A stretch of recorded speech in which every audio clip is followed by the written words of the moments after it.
கர்த்தருடைய பரிசுத்த நாமத்திற்கு மகிமை உண்டாவதாக. இயேசு கிறிஸ்துவின் இனிதான நாமத்தினாலே உங்களை வாழ்த்தி வரவேற்கிறேன். வெளிப்படுத்தின புஸ்தகத்தை குறித்து தொடர்ச்சியாக நம்ம தியானித்து வருகிறோம்.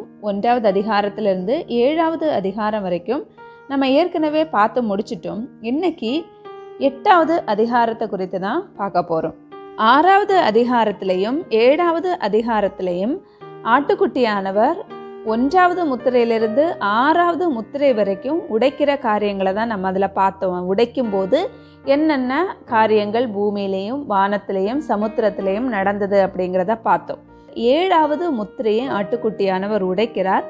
அப்படி உடைக்கும் போது 7 எக்கால நியாய தீர்ப்புகளை குறித்து அங்கே சொல்லப்பட்டிருக்கிறது. அந்த 7 எக்கால நியாய தீர்ப்பில் முதல் 4 எக்காலம் ஊதும் போது என்னென்ன நடக்கிறது என்கிறது தான் இந்த 8வது அதிகாரத்தில் நம்ம பார்க்க போகிறோம். ஆட்டுக்குட்டியானவர் 7வது முத்திரையை உடைத்த போது பரலோகத்தில் ஏறக்குறைய அரை மணி நேரமளவும் அமைதல் உண்டாயிற்று அப்படின்னு சொல்லிட்டு நம்ம 1வது வசனத்தில் பார்க்கும்போது தெரிந்து கொள்ள முடியும். பொதுவாகவே நம்ம என்ன செய்வோம், அமைதி காக்கிறது அப்படின்னா ஒரு துக்கம் அனுசரிக்கும் போது என்ன செய்வோம் அப்படின்னா அமைதியாக இருக்கிறது வழக்கம். மற்ற நேரங்களில் எப்போவுமே நம்ம இப்படி அமைதியாக இருக்கிறதில்லை. பரலோகத்திலையும் ஏறக்குறைய அரை மணி நேரமளவும் அமைதல் உண்டாகிறதுக்கு காரணம் என்ன அப்படின்னா, இதே மாதிரி தான் அங்கேயும் என்ன உண்டாகிறது, எல்லாருக்கும் ஒரு துக்கம் உண்டாகிறது. காரணம் என்ன அப்படின்னா, தேவன் துன்மார்க்கரின் மரணத்தை விரும்புகிறவர் அல்ல. துன்மார்க்கன் தன்னுடைய துன்மார்க்கத்தை விட்டு திரும்பி நீதிமானாக ஆக வேண்டும் என்பதுதான் தேவனுடைய சித்தமாக இருக்கிறது. ஆனால் இப்போ பார்க்கும்போது இந்த 7வது முத்திரையை உடைத்த பிறகு அதன் மூலம் நடக்கிற காரியங்கள், பூமியில் என்னென்ன மாதிரியான பின் விளைவுகள் ஏற்படும் அப்படிங்கிறது அங்கே இருக்கிற எல்லாருக்கும், தூதர்களுக்கும் 24 மூப்பர்களுக்கும் கேரூபீன்களுக்கும் எல்லாருக்கும் இப்போ தெரியும். தெரிஞ்சதுனால அவங்க என்ன பண்ணுறாங்க அப்படின்னா ஏறக்குறைய அரை மணி நேரம் அமைதியாக இருக்கிறார்கள். அரை மணி நேரம் அப்படின்னு சொல்லிட்டு நம்ம பார்க்கும்போது யூஸ்வலாக நம்ம சொல்கிற மாதிரி 1/2 hour அப்படின்னு சொல்லிட்டு நமக்கு தெரியல. ஆனால் இங்கே 2 பேதுரு 3வது அதிகாரம் 8வது வசனத்தில் நம்ம பார்க்கும்போது கர்த்தருக்கு ஒரு நாள் 1000 வருஷம் போலவும் 1000 வருஷம் ஒரு நாள் போலவும் இருக்கிறது அப்படிங்கிறத நம்ம இதில் பார்க்க முடியும். அப்போ 30 minutesங்கிறது அங்கே இருக்கிற கால்குலேஷனில் பார்க்கும்போது எவ்வளோ அப்படின்னு சொல்லிட்டு நமக்கு கிளியராக தெரிய மாட்டேங்குது. ஒருவேளை பரலோகத்தில் இருக்கிற அந்த கணக்குப்படி யோவான் அரை மணி நேரம் அப்படின்னு எழுதியிருக்காரா அப்படிங்கிறது நமக்கு தெரியல.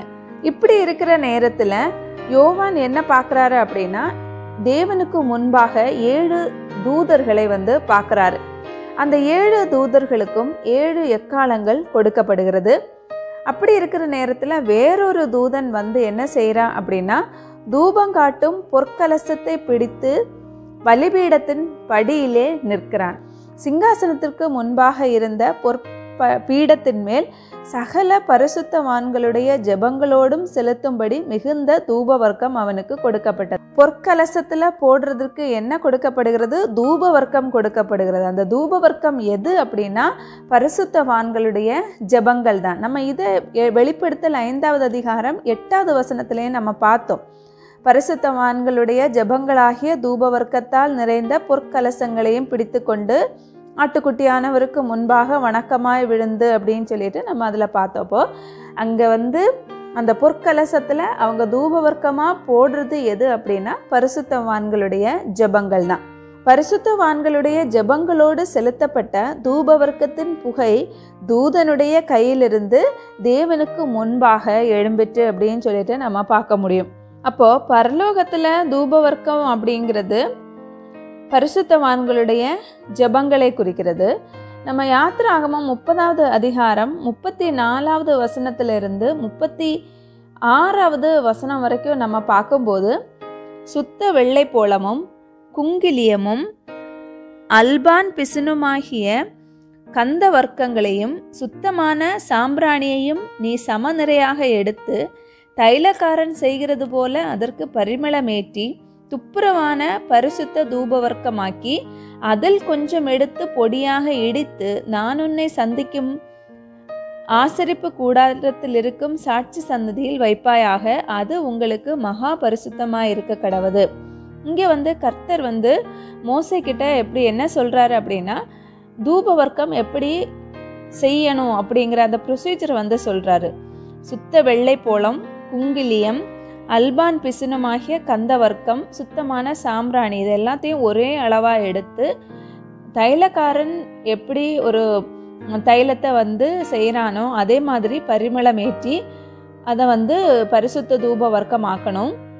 அதில் கொஞ்சத்தை எடுத்து பொடியாக இடித்து, நான் உன்னை சந்திக்கும் ஆசரிப்பு கூடாரத்தில் இருக்கும் சாட்சி சன்னதியில் வைப்பாயாக அப்படின்னு சொல்லிட்டு இங்கே சொல்லியிருக்கிறாரு. அப்படி நம்ம பார்க்கும்போது பூமியில் தூப வர்க்கம் எப்படி செய்யணும் அப்படிங்கிற அந்த ப்ரொசீஜர் கர்த்தர் ஏற்கனவே சொல்லி கொடுத்துருக்கிறாரு.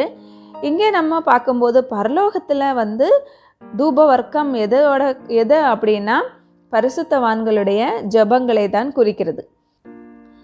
அதற்கு பிறகு அந்த தூதன் என்ன செய்கிறான் அப்படின்னா, தூப கலசத்தை எடுத்து அதை பலிபீடத்து நெருப்பினால் நிரப்பி பூமியிலே கொட்டுறான்.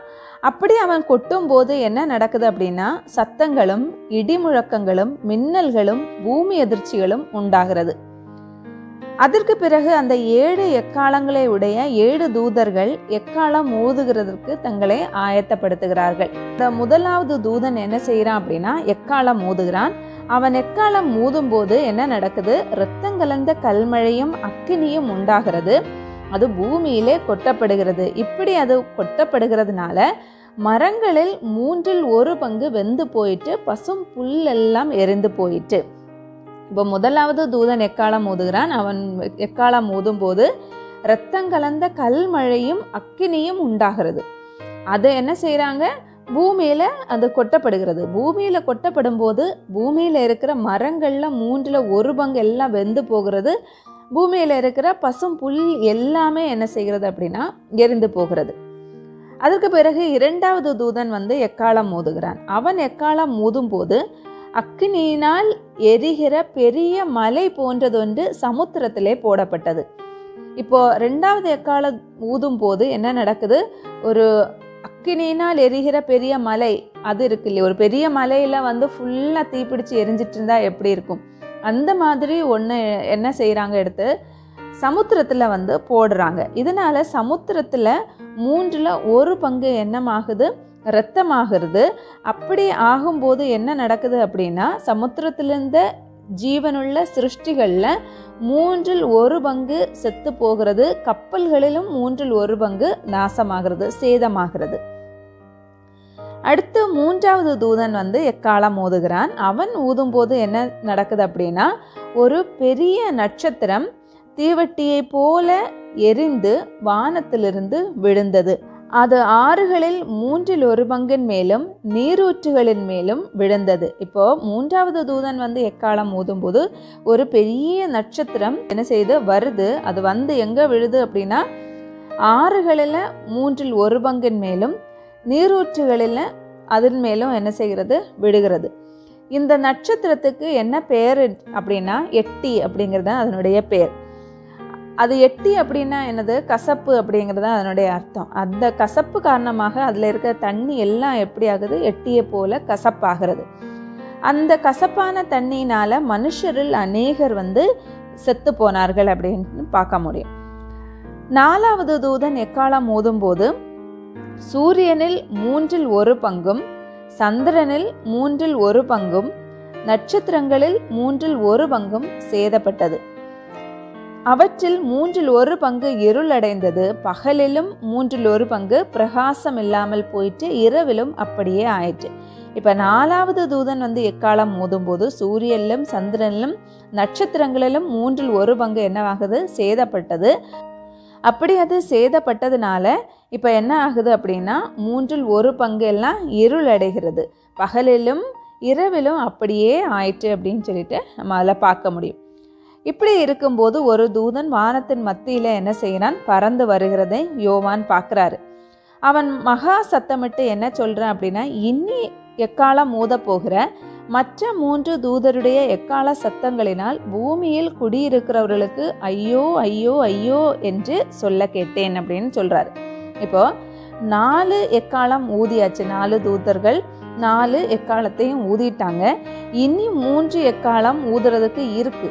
இந்த முதல் 4 எக்காலம் ஊதும்போதே இவ்வளவு பெரிய ஆபத்துகள் வருது அப்படின்னா அடுத்து இனி வரப்போகிற 3 எக்காலங்கள் எப்படி இருக்கும் அப்படிங்கிறத கொஞ்சம் இமேஜின் பண்ணி பாருங்கள். இவ்வளோதான் நம்ம இந்த 8வது அதிகாரத்தில் பார்க்குற காரியங்கள். ஆட்டுக்குட்டியானவர் என்ன செய்கிறாரு? 7வது முத்திரையை உடைக்கிறார். அப்பொழுது பரலோகத்தில் அரை மணி நேரம் அமைதல் உண்டாகிறது. அப்படி இருக்கிற நேரத்தில் 7 தூதர்களுக்கும் 7 எக்காலங்கள் கொடுக்கப்படுகிறது. வேற ஒரு தூதன் என்ன செய்கிறான் அப்படின்னா பரிசுத்தவான்களுடைய ஜெபங்களாகிய தூபவர்க்கத்தை பிடித்து கொண்டு என்ன செய்கிறான்? அந்த தூபவர்க்கம் போடுறான், பலி செலுத்துகிறான். அப்படி செலுத்தும் போது அந்த தூபவர்க்கத்தின் புகை என்ன செய்கிறது அப்படின்னா தூதனுடைய கையிலிருந்து தேவனுக்கு முன்பாக அது எழும்பிற்று. அதற்கு பிறகு அந்த தூதன் என்ன செய்கிறான் அப்படின்னா தூப கலசத்தை எடுத்து பலிபீடத்தை நெருப்பினால அதை நிரப்பி பூமியில் அது கொட்டுறான். கொட்டும்போது சத்தங்களும் இடிமுழக்கங்களும் மின்னல்களும் பூமி அதிர்ச்சிகளும் உண்டாகிறது. அந்த நேரத்தில் 7 எக்காலங்களை உடைய 7 தூதர்களும் தங்களை ஆயத்தப்படுத்தி கொள்கிறாங்க. எதுக்கு? எக்காலம் ஊதுறதுக்கு. முதலாவது தூதன் எக்காலம் ஊதும் போது இரத்தம் கலந்த கல்மழையும் அக்கினியும் உண்டாகிறது. அது பூமியில் என்ன நடக்குது அப்படின்னா மரங்கள் 3ல் 1 பங்கும் எரிந்து போகிறது, பசும்புல்லும் எரிந்து போகிறது. 2ஆம் தூதன் எக்காலம் ஊதும்போது பெரிய ஒரு மலை போன்றது ஒன்று என்ன செய்கிறது? அக்கினினால் எரிகிற பெரிய மலை போன்றது ஒன்று எங்கே போகுது? சமுத்திரத்தில் போடப்பட்டுறது. இது விண்கற்களை குறிக்கிறது. அது சமுத்திரத்தில் 3ல் 1 பங்கு இரத்தமாகிறதுனால அங்கே இருக்கிற ஜீவன்கள் 3ல் 1 பங்கும், கப்பல்கள் 3ல் 1 பங்கும் சேதமாகிறது. அடுத்து 3வது தூதன் எக்காலம் மோதும் போது பெரிய நட்சத்திரம் வருகிறது. அது ஆறுகள்லையும் நீரூற்றிலையும் விழுந்து 3ல் 1 பங்கு அதையும் என்ன செய்கிறது? சேதமாகிறது. அந்த நட்சத்திரத்துக்கு எட்டி அப்படிங்கிறது பேர். அது எட்டின்னா கசப்பு. அந்த கசப்புக்கு தண்ணியை மனுஷர்கள் குடித்ததுனால அநேகர் அதன் மூலமும் இறந்தாங்க. 4வது தூதன் வரும்போது எக்காலம் மோதும் போது சூரியனிலும் சந்திரனிலும் நட்சத்திரத்திலும் 3ல் 1 பங்கு சேதப்பட்டது.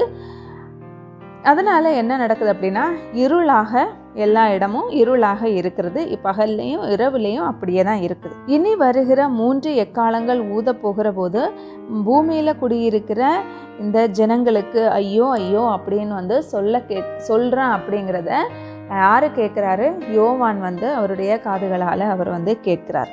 ரொம்ப ரொம்ப முக்கியமான ஒரு சாப்டர் இது. ரொம்ப ஈஸியாக நமக்கு அண்டர்ஸ்டாண்ட் ஆகும். ஆனால் அதில் இருக்கிற காரியங்களை நம்ம தியானிக்கும் போது இப்படியெல்லாம் நம்ம இருக்கும்போது நடந்தால் எப்படி இருக்கும் அப்படிங்கிறத நம்மளால் என்ன செய்ய முடியாது? இமேஜின் கூட பண்ணி பார்க்க முடியாது. நீங்கள் இந்த சாப்டரை ரீட் பண்ணி பாருங்கள், உங்களுக்கு அது ஈஸியாக அண்டர்ஸ்டாண்ட் ஆகும். நம்ம அடுத்த வீடியோவில் 9வது அதிகாரத்தில் 5வது எக்காலம் மோதும் போது என்ன நடக்குது அப்படிங்கிறத குறித்து நம்ம பார்க்கலாம். அதே மாதிரி 6வது எக்காலம் மோதும் போதும் அங்கே என்ன நடக்குது அப்படிங்கிறத குறித்தும் அதில் சொல்லப்பட்டிருக்கிறது. கர்த்தருக்கு சித்தமான நம்ம அடுத்த வாரத்தில் இந்த வீடியோவை பார்க்கலாம். இந்த வீடியோ உங்களுக்கு பிரயோஜனமாக இருந்திருக்கும் அப்படின்னு நம்புகிறேன். உங்களுக்கு இது யூஸ்ஃபுல்லாக இருந்தது அப்படின்னா உங்களுடைய ஃப்ரெண்ட்ஸ் அண்ட் ஃபேமிலிக்கு மறக்காமல் ஷேர் பண்ணுங்கள். நீங்கள் இது வரைக்கும் சேனல் சப்ஸ்கிரைப் பண்ணலைன்னா சப்ஸ்கிரைப் பண்ணுங்கள். பக்கத்தில் இருக்கிற பெல் பட்டனை கிளிக் பண்ணி ஆல் கொடுங்க. அப்போ தான் நாங்கள் போடுற எல்லா வீடியோவோட நோட்டிஃபிகேஷனும் உங்களுக்கு உடனுக்குடனே வரும். தேவன் தாமே உங்களை ஆசீர்வதிப்பாராக. ஆமென்.